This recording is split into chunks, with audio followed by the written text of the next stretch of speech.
wanaagsan daawadayaal waxaad ku soo dhawaataan warka Arab News qodobada wararkeena aad ku daawan doontaan waxa qayb ka qurbo joog dhibaato la raba shacabka ku nool gobolka Awdal oo la fashiliyay falcelin xoogan iyo dalabka dhanaa wasiir jaamac oo ka dhashay talaabadii madaxweyne xasan sheekh uu qaaday shacabka xamar oo sahay agab kalaba u diray jidda hore ee dagaalka qodobada caalamka aad ku daawan doontaan waxa qayb ka Shiinaha oo 103 diyaaradood u diray hawada Taiwan ku soo dhawaada qodobada aad maqleyseen oo faahfaahsan waxana hay Safiya Maxamed waxaan kaga imanaya warka xarunteena dhaxeena ku leenahay TV-ga ee magaalada Taniya Muqdisho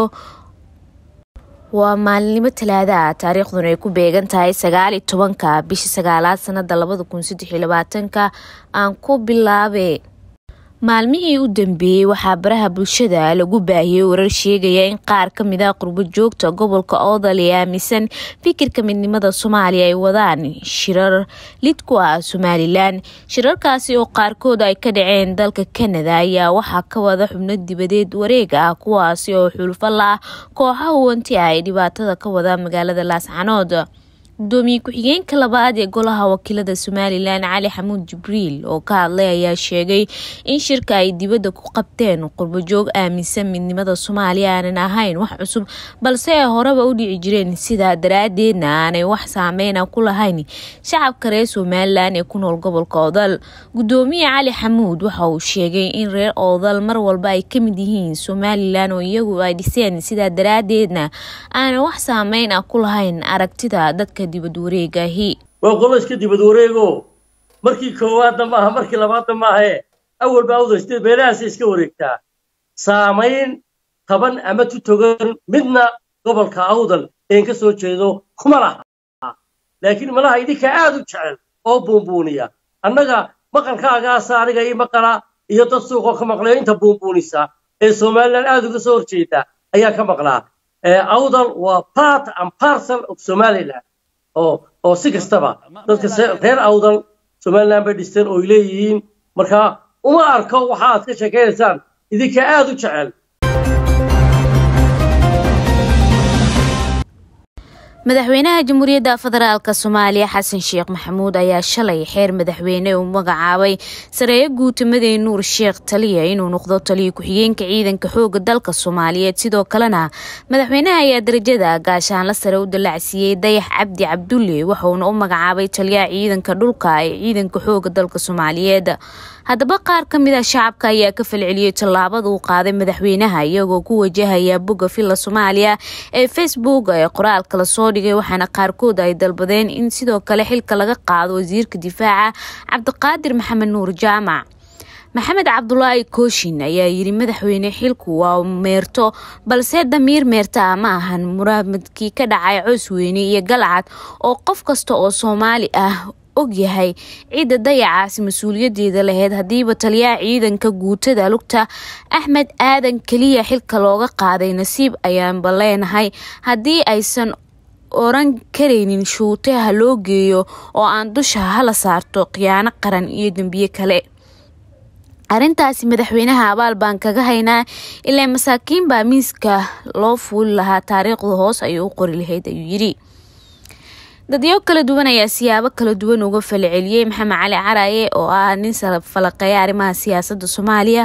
ayaa yiri madaxweyne garabkaada iyo gaashaankaaga baana shacab iyo ciidan weyn ku garab taaganahay hadafka dalkeena oo nabada dawlad bilaal shabaab ah waynu xaqiijinayna ugu dambeyntiina Abubakar Xaashi Hiraabe oo yiri wasaaradda gaashaandhigga ku xujimudane madaxweyne halganka intaas ku dhamaamaayo oo guulo laga gaari maayo ilaa laga qaado xilka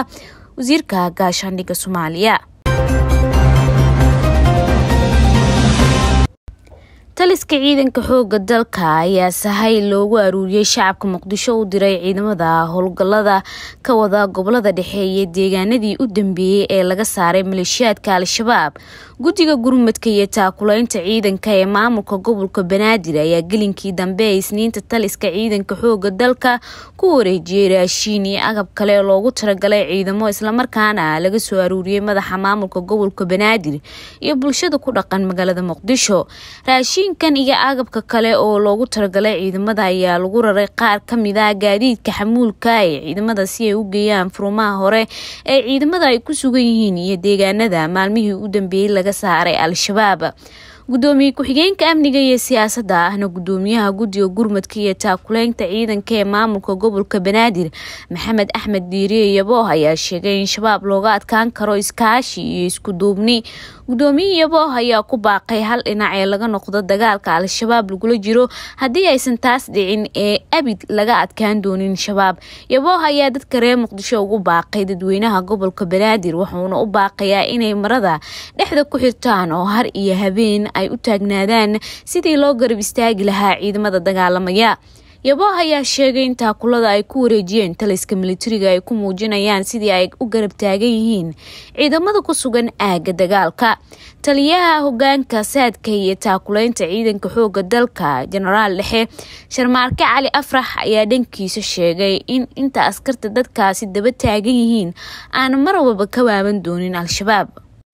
taliyaha ayaa ummadda Soomaaliyeed ugu baaqay inay ka faa'iideystaan fursadda ay maanta u haystaan inay isaga dulqaadaan maleeshiyaadka shabaab isla markaana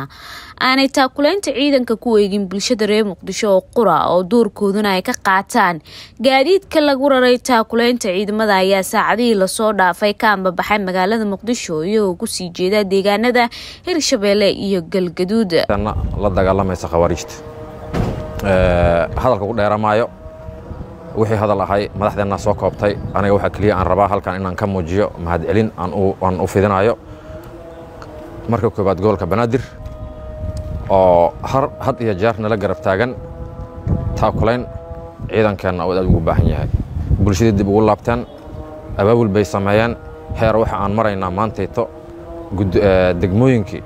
gobolka Banaadir ay ku tartamaan inay ciidanka taakulayaan. ummadda Soomaaliyeed waxaan ugu baaqayaa sida ayaan dhaweyd baan ugu baaqay maanta fursadaan haysanaa dulligan isaga qaadno. Soomaali waagi hore waxay ku dulaysan jirtay Ilaahu dulli usana dulaysanin. dagaal culus aan ku jirnaa madax meel ka sarreysa oo la salaxa ma leh madaxweynaheena furunta jiro gudoomiyaha gobolka furunta jiro dadkii wax tarka lahaayo hal doorka bulshada ay furuntii wada jiraan maamooyinkeena gabdhaheena xaasaskeena aan ka tagnayna waxay naga dawadaan macmacaankii waxyaabo aan u baahnayn meel loo laabto ma leh.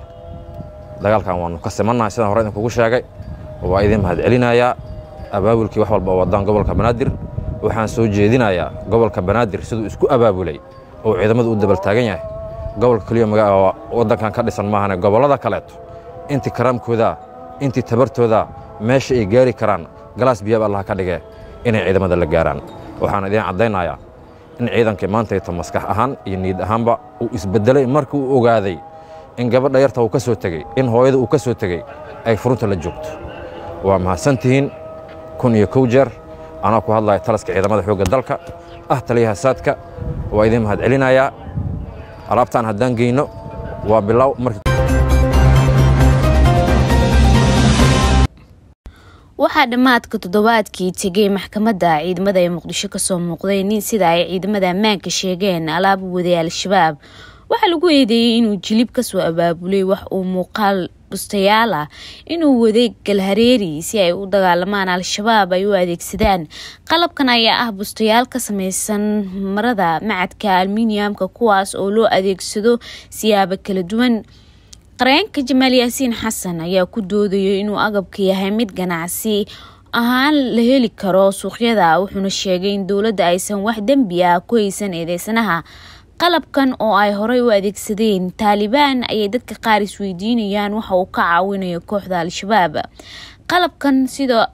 kor ku xusan baa wuxuu ka samaysan yahay maadada aluminiumka waxay dadka shacabka ay u adeegsanayaan inay kaga gaashantaan qabowga maadaama bustaha uu keenayo diinimaad degdeg ah. dad dalxiisayaasha ah ee ku hoyda kaymaha roobka badan kuwa buuraha fuula iyo kuwa dhaqaatiirta qaliinka iyo dadka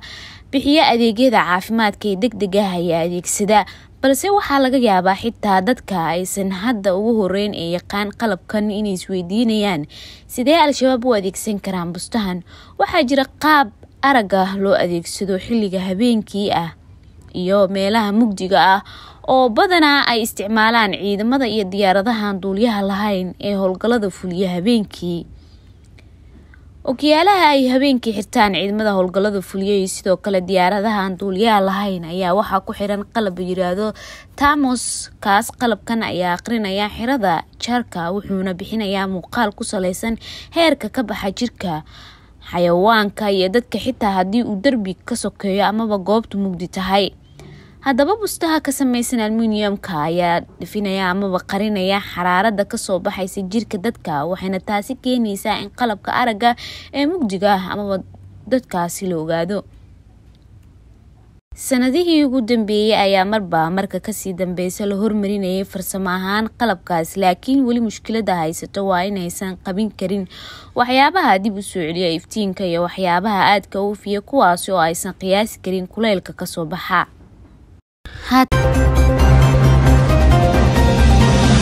caalamka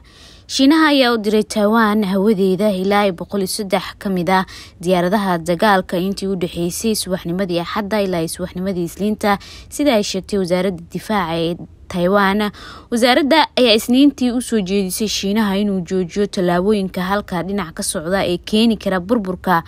cagajugleynta militariga joogtada ay wadaan ciidamada shuuciga ah waxay kasii sahlan u horseedi karaan inay gobolkaasi ka dhacdo xiisad cusub oo ugu sii dari karta amniga gobolkaas ayay sheegtay wasaaradda difaaca ee Taiwan. Taiwan ayaa intaas ku dartay in ugu yaraan 40 kamid ah diyaaradaha dagaalka ee Shiinuhu inay ka gudbeen qadka dhexe ee marinbiyoodka Taiwan kaasoo ah dalin aan rasmi ahayn u dhaxeeya labada dhinac. Shiinaha ayaa si joogto ah u sheegtay inuu maamulkan dimuqraadiga ah ee Taiwan inay qayb ka yihiin dhulweynta Shiinaha hase ahaatee arrintaasi waxaa ku gacan seera Taiwan.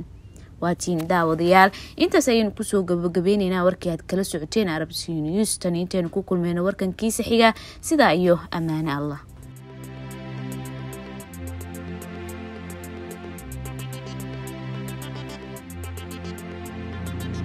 ma ka mid tahay xoolo dhaqatada Soomaalida ee doonaya inay daryeelaan xoolahooda inaad xoolahaaga u hesho calaf nafaqo leh oo qiimihiisu uu jaban yahay wadanka gudihiisana diyaar kugu ah hore u gaadh warshada Boundary Mills oo soo saarta daqiiqda iyo calafka xoolaha waxaana diyaar ku ah xaddi badan oo calafka xoolaha oo nafaqaysan oo loogu talagalay dadka xoolo dhaqatada Soomaalida haddii aad doonayso calafkaasi nafaqada leh ee qiimihiisu uu jaban yahay hore u gaadh Boundary Mills duleedka galbeed ee magaalada Hargeysa gaar ahaan deegaanka Abaarsa.